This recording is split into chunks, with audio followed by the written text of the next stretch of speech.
Hello everyone and welcome to the next episode of America Unplugged.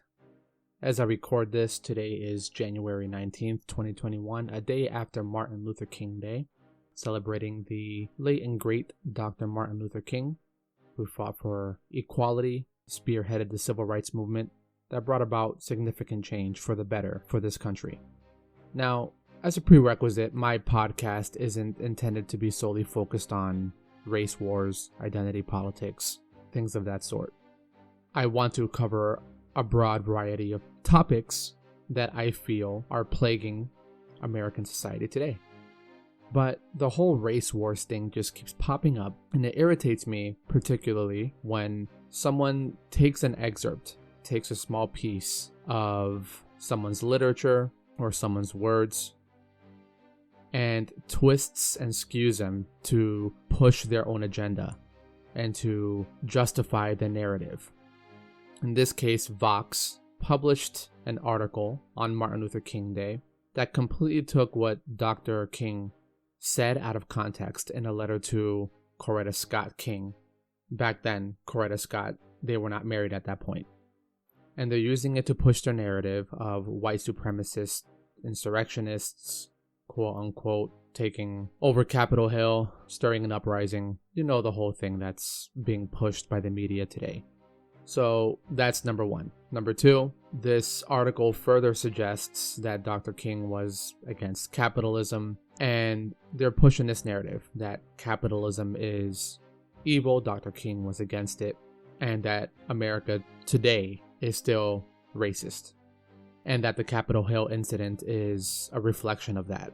Okay, so that's the part that bugs me, right? When they took an excerpt of his letter to Coretta Scott and completely took it out of context, particularly with the capitalism argument, but also with the race wars. Now, I think a lot of the misinterpretation with Dr. King's writings is people's lack of understanding. Dr. King was known as the leader for the civil rights movement, yes, and brought about significant change. But he was also a scholar, deep into philosophy, and I feel that a lot of these things that he discusses goes over people's heads. In this case, when someone pulled a small excerpt from his letter to Coretta Scott, his comments on capitalism were taken completely out of context to further push the agenda of capitalism is inherently evil and dominated by quote-unquote white supremacists. So again, the article, I'm not going to, for the sake of time, read the whole article. I'll link it for you.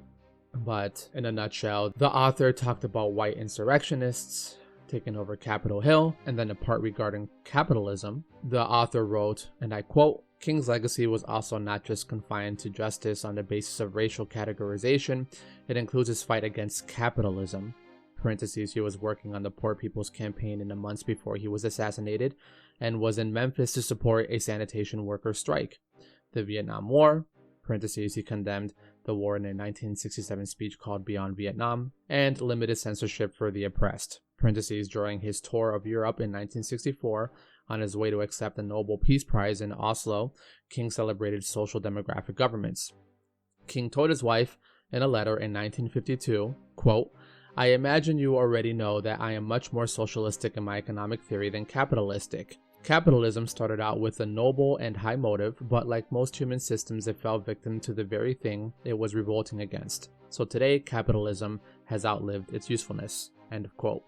So that's a little excerpt that Vox included in their article about Dr. King and why he was against capitalism, which again was completely taken out of context.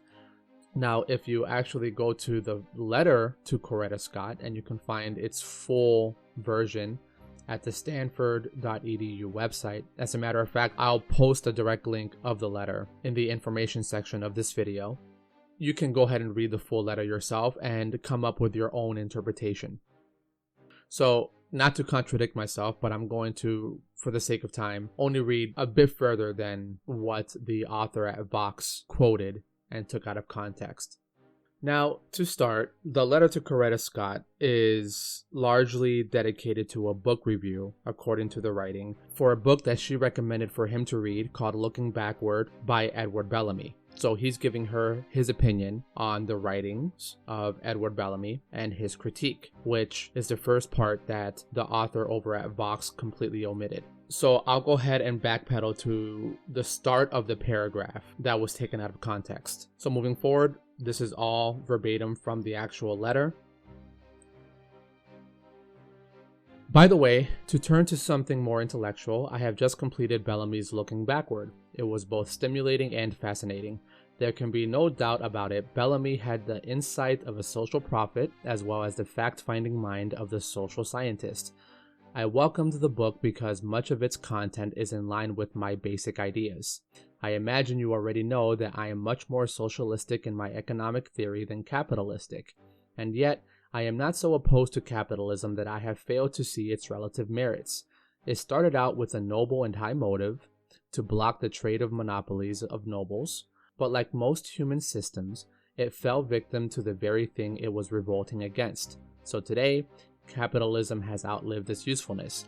It has brought about a system that takes necessities from the masses to give luxuries to the classes. So I think Bellamy is right in seeing the gradual decline of capitalism. I think you noticed that Bellamy emphasized the change would be evolutionary rather than revolutionary. This, it seems to me, is the most sane and ethical way for social change to take place. This, it will be remembered, is one of the points at which socialism differs from communism, the former emphasizing evolution and the latter revolution. Communists would insist that the means justify the end, so if killing 1,000 people will bring about a good end, the act is ethically justifiable. It is at that point that I am radically opposed to communism. Destructive means cannot bring about constructive ends. The mean does not necessarily justify the end, for I would insist that the end is pre-existent in the mean. Also, I am quite bitterly opposed to the metaphysical structure of communism as well as Marxism. It is based on what is known as dialectical materialism, and I, being an idealist rather than a materialist, would therefore reject Marx at this point. There is one point, however, that I have learned from reading Marx and books like Bellamy's, and that is that religion can so easily become a tool of the middle class to keep their proletariat oppressed. Too often has the church talked about a future good over yonder, totally forgetting the present evil over here. As a theologian, and one deeply convinced that the way of Christ is the only ultimate way to man's salvation, I will try to avoid making religion what Marx calls the opiate of the people. On the negative side of the picture, Bellamy falls victim to the same error that most writers of utopian societies fall victim to: idealism not tempered with realism. In other words, such systems are impractical. Bellamy, with his over-optimism, fails to see that man is a sinner, and that even if he is given better economic and social conditions, he will still be a sinner until he submits his life to the grace of God. Ultimately, our problem is a theological one. Man has revolted against God, and through his humanistic endeavors, he has sought to solve his problem by himself, only to find that he has ended up in disillusionment. So I'll stop right there. Now, before continuing this review, it's important to point out that Dr. King, again, was deep into philosophical thinking. There are terms here that the average listener will not be aware of, such as dialectical materialism and how deep Marxism goes with the writings of Karl Marx, the Communist Manifesto, and why Dr. King was strongly opposed to that. But let's go ahead and take a step back and talk about capitalism. As Dr. King said, it started off with a noble and high motive. Capitalism has the potential to spark creativity, self-sustainment, improvement, and to spark healthy competition. Humans long for purpose, and capitalism gave them a playing field to be able to do that in a productive manner while continuing to contribute to their local economies. Now, in my opinion, when Dr. King refers to the fall of capitalism, he's talking about the greed that it has also brought about. Now, it's important to remember what time this was written in. In a lot of cases back then, manufacturing jobs, labor jobs had poor working wages, didn't give raises, and pretty much exploited workers. We now have laws to sort of mitigate that. Now, that doesn't mean that it's not applicable today. And what I'm referring to is corporate America. Dr. King's writings are more relevant today than ever because we have monopolies, in my opinion, such as Amazon, and it sparked the rising of a company that has grown so big that it's directly responsible for, a third of the closures of malls and retail stores, which obviously took those employees along with them. And its CEO, its owner, Jeff Bezos, is ridiculously rich. No one ever needs that level of money. And in my opinion, that is anti-capitalistic. There was a point in time, and this is what I believe the founding fathers intended, and what Dr. King was talking about when referring to it as a noble and high motive, where each person was able to create their small businesses, and you can still do that, but you're directly competing against places like Walmart and Amazon. But rewind back in time, and your neighbor was the owner of the grocery store. You were perhaps the mechanic. Your neighbor down the road owned an arts and crafts store. And so each person had a small business and contributed to their local economies, and that money circulated within that economy and stimulated growth and gave people purpose, and they were effectively contributing to society. And then came the big corporations and disrupted that. Small businesses can't compete with the chain restaurants, can't compete with the Walmart supercenters, can't compete with Amazon, and there is a direct closure of small businesses as a result. Now, and that's in today's world. Back when Dr. King wrote this, we have to remember in what context he wrote it in. It still sparked greed, and it still sparked exploiting the lower working class. Now, that doesn't mean that capitalism is inherently evil. It just means that there are evil people that are willing to exploit it. So that's what my interpretation is. And if I'm correct, if I'm accurate on that, Dr. King wasn't opposed to capitalism in the way that Vox is suggesting. He just wanted fair wages for people so that they can make a living. Now, he also in this letter clearly said that he was against communism, because communism, in his words, insists that the means justify the end. And that's dangerous when you have a governing power doing that, because if they justify the end goal of something, then the way of getting there is deemed ethical. So, to Dr. King's example, if killing 1,000 people will be for the greater good of a certain group, then that is deemed ethical. And that's why he was radically opposed to communism. So, what's a common example of a communist approach that we're seeing in America today? Well, we can look at, for example, what's going on with lockdowns. The government deeming it necessary for the greater good of the nation to mandate lockdowns, even at the cost of small businesses, even at the cost of mental health and physical health, as I talked about in one of my earlier episodes of the podcast. And the far left wants to radicalize that even more. Just look at what's happening in New York and California. New York is proposing bills that will literally segregate people who are not vaccinated for the greater good. So if the means justifies the end, in their eyes, it is deemed ethical to impose on people's liberties. It's safe to assume, based on Dr. King's writings, he would have been opposed to the Democratic agenda.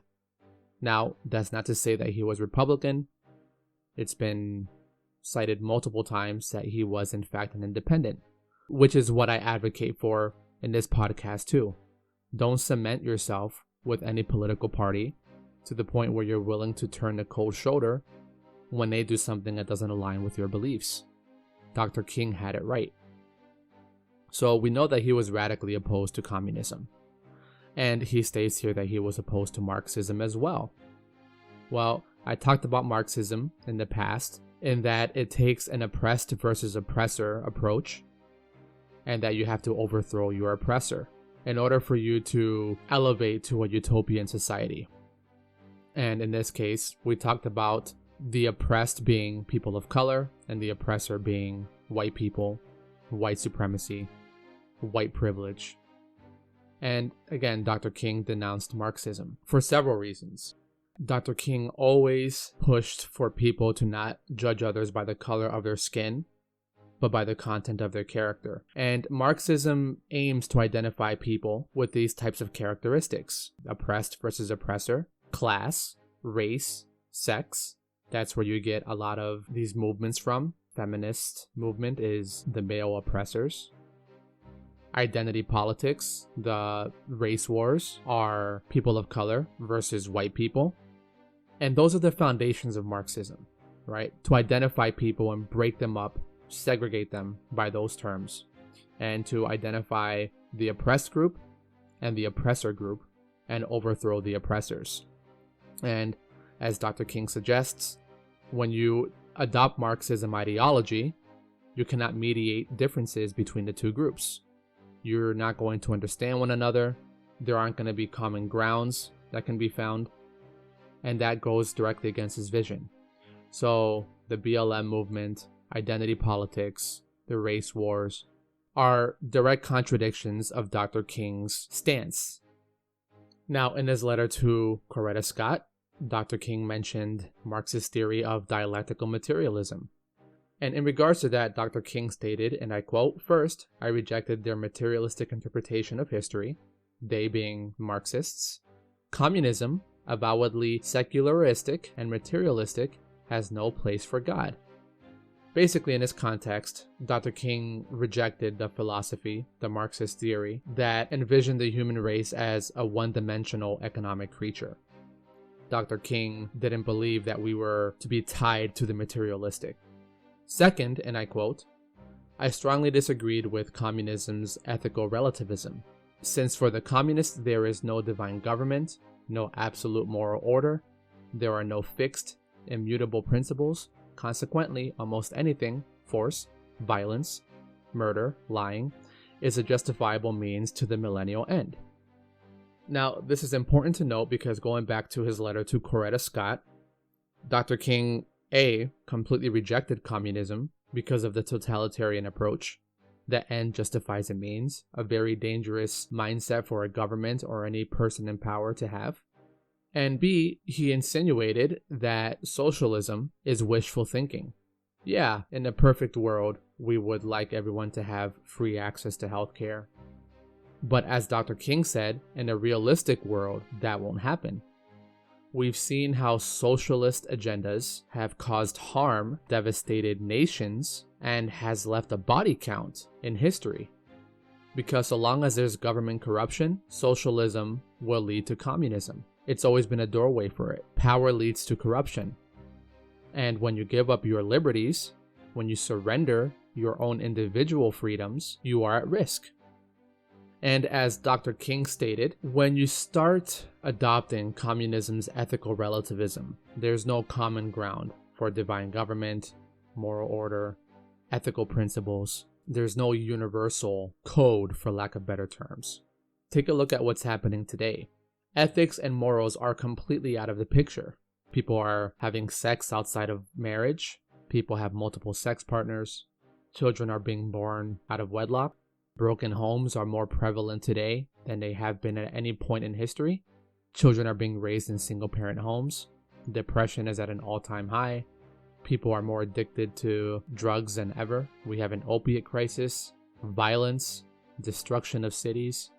There's no moral code. It's not a matter of whether the communist and Marxist ideologies will start affecting America. It's already here. Just take a look around you. And what Dr. King is suggesting, as he said in his letter to Coretta Scott, you can give those basic needs to people. But if they don't change within themselves, you will never see change. This goes back to what I was saying about the welfare state. To give people government assistance and make them dependent on the government won't fix the problem. To try to uplift minority communities through social programs won't fix the problem. It starts at home. It starts with the individual and the actions that they take. It starts with a traditional family, having both parents in the household so that kids can model that behavior and can grow up in an environment free from poverty, free from conflict, and that will allow them to flourish. Where are the fathers? Why are abortions at an all-time high? It goes deeper than what society is telling you, and Dr. King understood that. Expanding welfare programs is not going to fix the issue. And whether you're religious or not, the Bible has set out a moral code, ethics to live by, commandments that has carried us throughout human history. A blueprint, if you will. And that's what Dr. King was advocating for. And he believed that having God in your life will serve to help you guide and navigate your life. He had a traditional family. And the rise of atheism is unquestionable in today's society. And I understand we've moved more towards a scientific stance on life, and as a result have steered away from a spiritual one.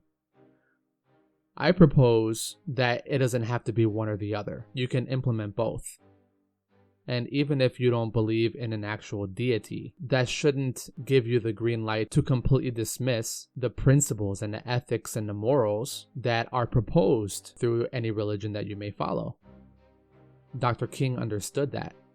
When we start inventing our own morals, our own ethics, it's going to be fragmented because someone's stance on what's moral or what's ethical may differ from the other person's.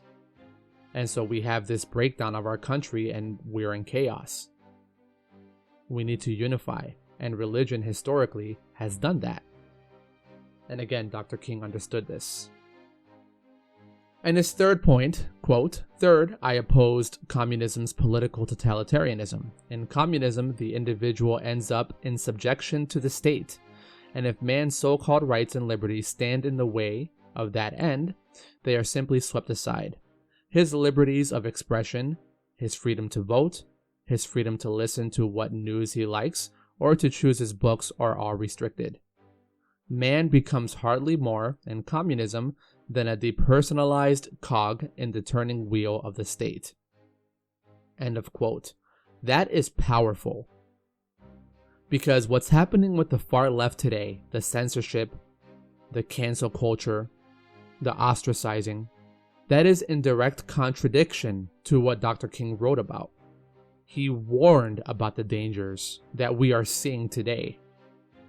You should be concerned even if you're on the left, because you should not turn the other cheek just because the narrative fits your viewpoints or your stance. It's still equally as dangerous, because the moment they turn, or the moment you change your mind, you won't have a choice. Dr. King wrote about that. So, in essence, everything that the far left is pushing right now is a direct contradiction to what Dr. King was advocating for. He believed in freedom, he believed in liberties, he believed in freedom of expression, the right to watch or listen to whatever news you choose. Yet the far left is oppressing that information. And I encourage each and every one of you to study Dr. King's writings. And you will see that, again, he didn't choose political sides. He did have conservative principles for good reason. He wasn't opposed to capitalism. He simply suggested that it provided the framework to breed greed and corruption, which is true today. It doesn't mean the system itself is inherently evil, simply that there are evil people who are willing to exploit it. He rejected Marxism for the reasons I mentioned, and he was highly against communism. Anyone who's pushing any agenda that falls within that scope is contradicting what Dr. King was advocating for. But again, Dr. King was known for leading the civil rights movement, but he did so much more than that. He was a deep thinker. I mean, he was, in his early 20s when he wrote that letter to Coretta Scott? I had to read that letter and just take a step back and really let it marinate, because it went so deep. His understanding of idealism versus realism, of Marxist theory, of the dangers of communism. This man was brilliant.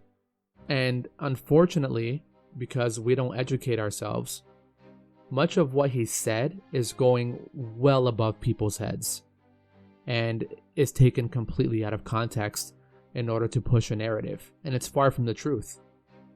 Find the truth. Do your research.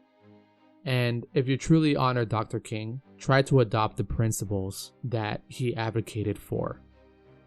Break the cycle, create traditional families, Stop listening to the garbage music that promotes sexual promiscuity. Start a business. Educate yourself. Dress appropriately. Stop viewing yourself as a victim. Don't try to shut people out because their viewpoints disagree with yours. Aim to live a good life. Treat people based off of the content of their character, not the color of their skin. Drop this whole white privilege nonsense and simply treat people with respect. Someone accused me of being self-hating because I'm Dominican American, brown skin, a minority. So they accused me of having self-hate because I'm so critical of the minority communities and I am not pushing the agenda or the narrative that's being pushed by the far left. I care about the minority communities. I want to see them succeed. For other people to say that they're victims, that bothers me because I know what we're capable of. We're not victims to anything. Your greatest limitation is yourself. You know, as a parent, I don't enable my kids when they have bad behavior. I tell them what they need to hear, not what they want to hear. I encourage them to try hard. I encourage them to give their best effort. I tell them to take responsibility for their actions, learn from their mistakes, and continue to strive to do better. That's what minority communities need to hear. We shouldn't be enabling this systemic racism, this cancel culture nonsense. Based off of Dr. King's writings, he would have been highly against it, and I encourage you to think outside the box. Anyways, again, I'm going to give systemic racism a break because there are other focus points for the podcast that I'd like to cover. I just needed to cover that tidbit after I came across that article from Vox. Again, guys, don't take things at face value. I encourage you guys to formulate your own thoughts and opinions. Don't have this hive mind mindset. And study Dr. King's writings because he was a brilliant man. And you'll learn from it. Anyways, this is America Unplugged. I'm your host, Manny, signing out.